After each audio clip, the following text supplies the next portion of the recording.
కృష్ణుడు కంసుడు నరకాసురుల వంటి రాక్షసులను సంహరిస్తాడు. తర్వాత కురుక్షేత్ర యుద్ధంలో అర్జునుడి రథసారథిగా ఉండి వేదసారమైన భగవద్గీతను బోధించి గీతాచార్యుడవుతాడు. అర్జునుడికి విశ్వరూప దర్శనమిచ్చి సకల సృష్టి తనలోనే ఉంది, ఈ బ్రహ్మాండం తానే అని చూపించారు. సర్వధర్మాన్ పరిత్యజ్య మామేకం శరణం వ్రజ అహం త్వం సర్వ పాపేభ్యో మోక్షయిష్యామి మా శుచః. అన్ని ధర్మాలు వదిలి కృష్ణుడే పరతత్వమని శరణు వేడితే తనే మోక్షాన్ని ఇస్తాడని చెప్పారు.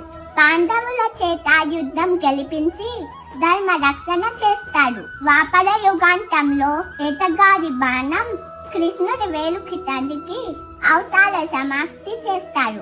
ఇంత గొప్ప అవతార పురుషులైన కృష్ణుడి పుట్టినరోజున మనమందరం కృష్ణ పాదాలు వేసి కృష్ణుడిని ఇంటికి ఆహ్వానించి వెన్న నైవేద్యం పెట్టి కృష్ణాష్టమి జరుపుకుందాం.